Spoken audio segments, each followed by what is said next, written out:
Good morning and welcome to the Return Homestead. I have quite a few things going on today.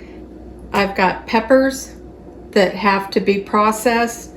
I've also got fermented peppers that I'm going to be making into a hot sauce. I was given several bags of carrots and I'm going to combine these with the jalapeños and maybe some other spicy peppers to make some fermented spicy carrots. Super good for you. We don't take probiotics or anything like this. We make our own. I'm also going to be taking raw honey and garlic and making infused honey. It's a great immune booster, so that'll take care of that. Plus I have 2 cabbages to turn into coleslaw. Now I currently have videos out on how I make my hot sauce, my fermented hot sauce, and the coleslaw. I will give you the recipe for doing the spicy carrots and the infused garlic. It's a busy day. Let's go.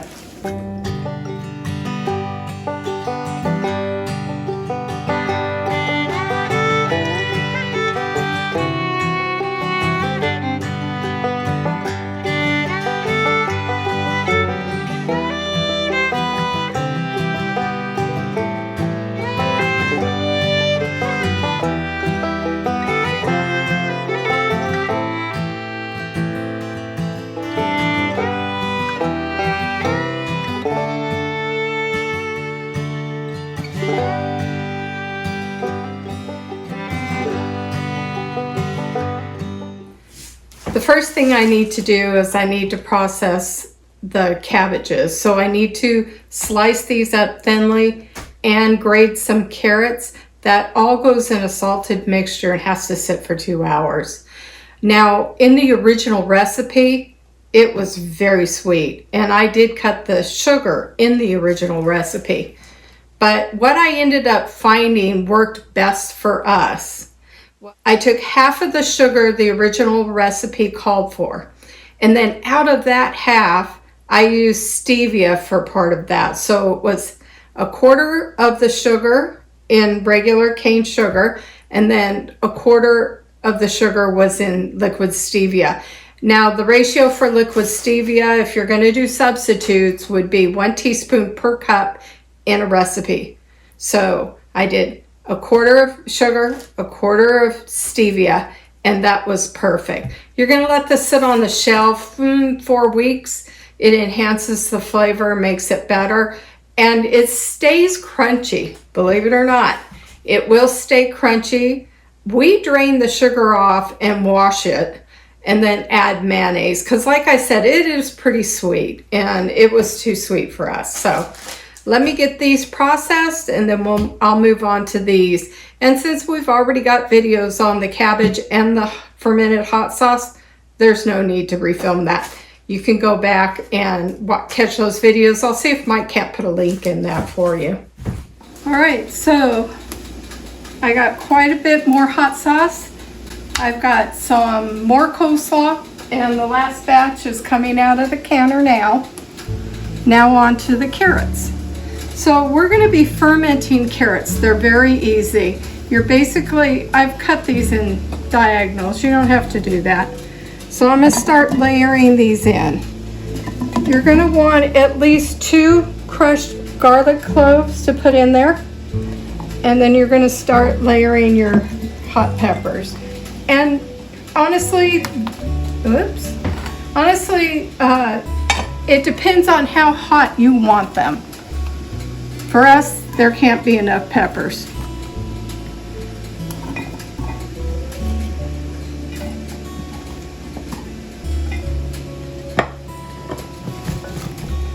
And then I've got some fresh oregano. If you only have the dried, put about a tablespoon per jar.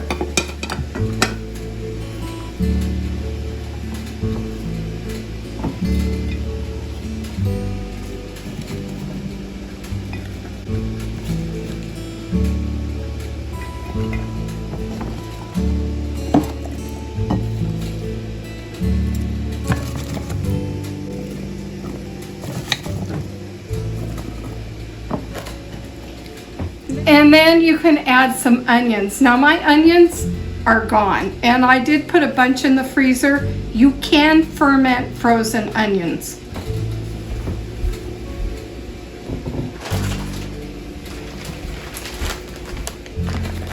So these are defrosted now, and I'm going to add those in. Oops.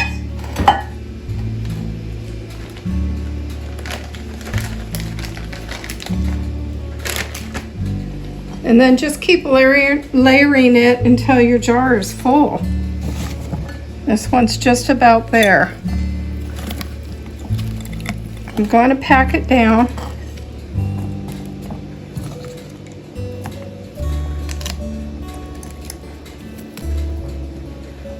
All right. Now, the big deal with fermentation is you got to keep the vegetables below the brine. Your brine's going to be very easy. It's 1 quart of water to 2 tablespoons of non-iodized salt. You don't have to be exact. I never am.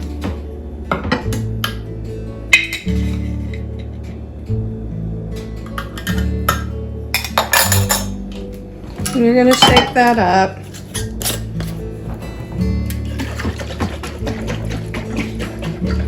If it's not completely dissolved, that's okay.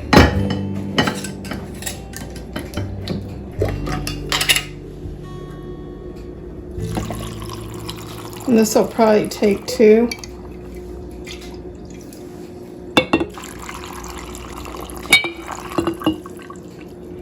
Yeah.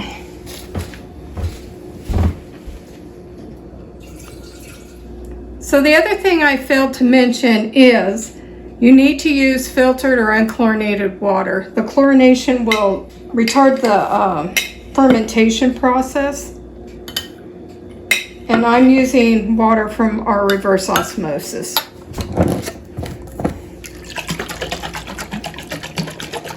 Now I usually keep this on the counter because as this starts fermenting, the water level is going to drop a little. So now that I've got my jar filled up to about the neck, if you don't have a weight, that's fine. When you first start doing this, you're going to check it or shake it every day, or you're going to push it down to make sure it's under the brine. I just happen to have the weights, and I'll put that on. Now, these are the fermentation lids that I like the best. You can get the airlocks with water in it. These are waterless airlocks, and they're a whole lot cheaper and easier to use. You'll just put that over your jar and add a band. The thing you want to note is as this first starts, it gets a little excited and you'll want to burp it every day. If it doesn't burp, or it will come undone. And you're just going to sit this on the counter for 2 weeks.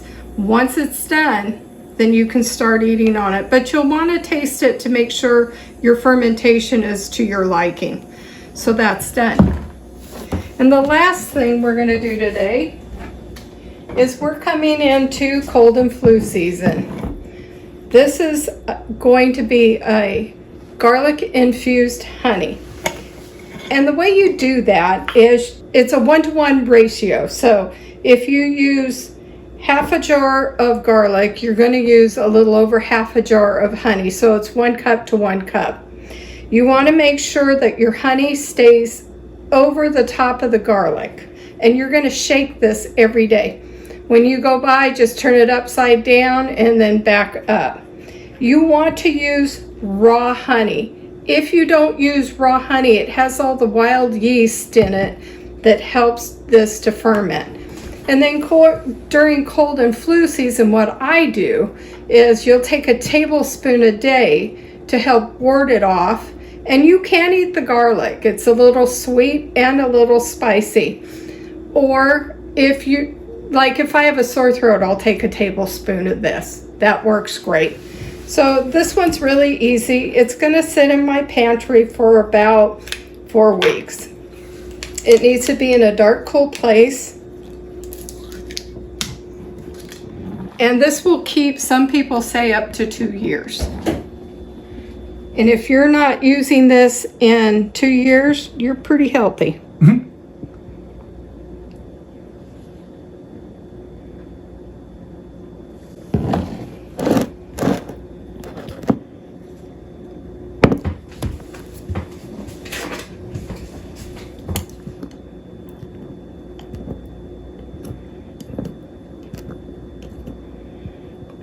Both honey and garlic have great medicinal properties. You can look those up.